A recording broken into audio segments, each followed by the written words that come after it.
बिस्मिल्लाहिर्रहमानिर्रहीम। अस्सलाम वालेकुम फोर क्लास। होप सो आप सब लोग ठीक होंगे, अपनी समर वेकेशंस एंजॉय कर रहे होंगे। लेकिन हमने अपनी एंजॉयमेंट के साथ साथ अपनी स्टडी को भी कंटिन्यू करना है, ठीक है।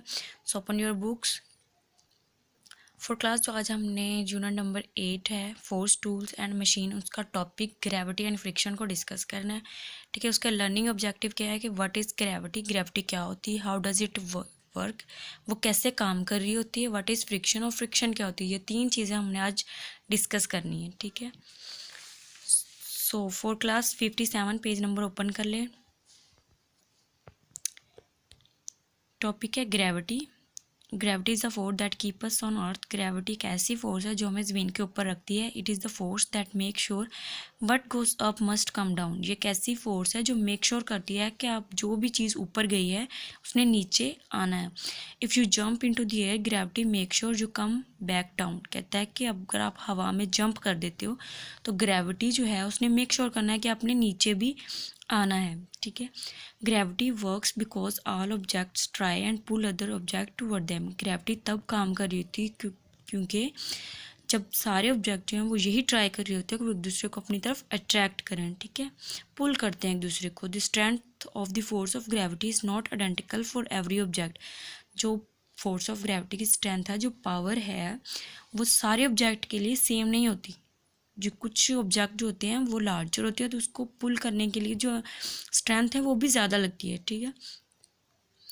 The larger the object the greater its pull. Most gravitational movement is so tiny that it can't be notice.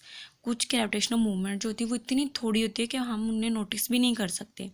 Like जो ड्राई लीव्स होते हैं, ठीक है, वो ज़मीन पे पड़े होते हैं, लाइट सी विंड जो है या हवा है वो चलती है तो वो जो लीव्स हैं वो उठते हैं, ठीक है, थोड़ा सा ऊपर जाते हैं लेकिन वो नीचे रहते हैं। वो इतनी थोड़ी मूवमेंट होती है कि हम उससे नोटिस भी नहीं कर सकते, ठीक है, तब भी वो ग्रेविटेशनल मूवमेंट ही हो रही होती है। The most powerful force of gravity on earth comes from the earth itself. जो सबसे ज़्यादा पावरफुल फोर्स है ग्रेविटी की वो ज़मीन की अपनी ही होती है। Every object on earth is pulled toward the centre of the earth. Her object जो है वो अर्थ के सेंटर की तरफ जो होता है वो पुल्ड होता है, ठीक है। जो अर्थ है वो हर ऑब्जेक्ट को अपने तरफ अट्रैक्ट कर रही होती है, अपनी तरफ पुल कर रही होती है। The earth's force of gravity keep everything on ground. जो अर्थ की फोर्स ऑफ ग्रेविटी वो हर चीज़ को ग्राउंड पे रखती है।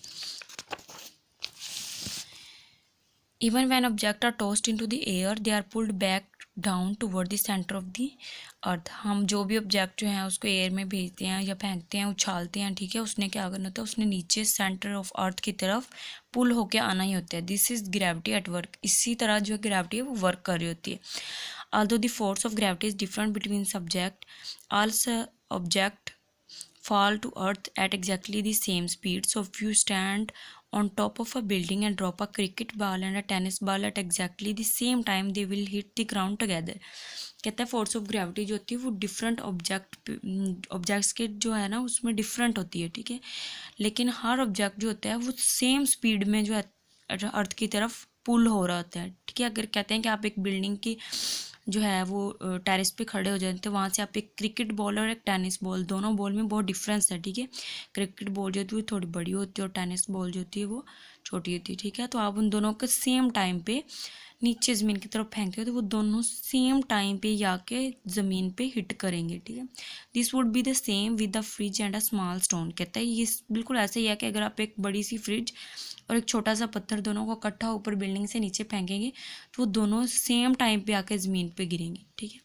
The only thing that will make an object slower then the other is if they come up against another force like friction और air resistance, ठीक है। कहता है कि अगर जो ऑब्जेक्ट है वो एक टाइम पे हिट नहीं करे तो उसके अंदर सिर्फ एक डिफरेंस आ सकता है कि उसके अंदर कोई रेजिस्टेंस आ रही हो। अगर हमने कोई दो ऑब्जेक्ट नीचे फेंके तो कोई एक ऑब्जेक्ट को कोई चीज़ रेजिस्ट कर रही है, उसके लिए जो है वो रुकावट बन रही है, ठीक है।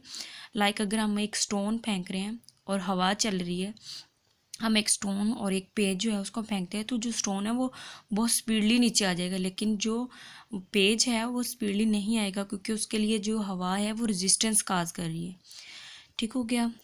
उसके बाद हमारा जो टॉपिक है वो है friction. Friction is a force that we come across all the time. It is the force that slows or stop objects that are sliding past each other. कहता है कि फ्रिक्शन ऐसी फोर्स है जिस जो हम हर टाइम जो है ना हमारे इर्द गिर्द हम ऑब्जर्व कर रहे होते हैं, ठीक है। वो ऐसी फोर्स है जो ऑब्जेक्ट को स्टॉप या स्लो करने के लिए काम वो स्लो कर रही होती है किसी भी ऑब्जेक्ट की मूवमेंट को, ठीक है। Brake pad on bike rub against the rim of the rotating tyre to slow और स्टॉप द बाइक। जो ब्रेक हैं एक बाईसाइकिल की, वो क्या कर रही होती हैं, वो रिम जो होता है साइकिल का उसके गिर्द जो टायर होता है उसको रोटेट करने के लिए रजिस्ट करती हैं, ठीक है, उसको स्टॉप कर रही होती हैं। तो this is friction. A cricket ball rolls along the grass and eventually stop because of friction। कहता है कि एक क्रिकेट बॉल जो है वो ग्रास के ऊपर जो कहता है कि अगर हम एक जो बॉल है उसको ग्रास के ऊपर रोल कर देते हैं, ठीक है। आप लोग ग्राउंड में आपके जो लॉन बने उसके अंदर आप करके देखिएगा कि आप क्रिकेट बॉल को जब रोल करते हैं तो वो आहिस्ता आहिस्ता क्या करती है, पहले स्लो होती है फिर वो स्टॉप हो जाती है। वो क्यों? क्योंकि वो जो ग्रास है वो फ्रिक्शन काज कर रहा है, ठीक है। When you run on concrete the friction between the concrete and your shoes slow you down, ठीक है। Some surface have more or less friction than other surface. Rough or bumpy surface have more friction than smooth or greasy surface. कहता है कुछ जो surfaces होती हैं उसकी जो फ्रिक्शन होती है वो ज़्यादा होती है और कुछ की कम होती है। जो रफ़ होती है लाइक जो आप पथरीली जगह पे चला जाते हैं, ठीक है, वहाँ की जो सरफेस होती है वो फ्रिक्शन उसमें ज़्यादा होती है, लेकिन बनिस्बत इसके कि आप किसी स्मूथ फ्लोर के ऊपर वॉक कर रहे हो, ठीक है। ओके फॉर क्लास जो इसमें हमारा क्वेश्चन बनता है एक वो है what is gravity, how does it work, ठीक है। ग्रेविटी क्या है, अभी हमने यही पढ़ा। Gravity is the force that make sure what goes up must come down, ठीक है। ग्रेविटी वो एक ऐसी फोर्स है वो ये मेक श्योर करती है कि जो चीज़ ऊपर गई उसने नीचे आना है। When object are tossed into the air they are pulled back down toward the centre of the earth. कोई भी हम ऑब्जेक्ट उसको हवा में भेजते हैं तो उसको नीचे सेंटर ऑफ द अर्थ यानी ज़मीन के सेंटर की तरफ आना ही होता है। उसके बाद जो क्वेश्चन नंबर 2 है वो है what is friction. Friction is force that slows or stop object that are sliding past each other, ठीक है। फ्रिक्शन एक ऐसी फोर्स है जो ऑब्जेक्ट को स्टॉप करती है, स्लो कर देती है।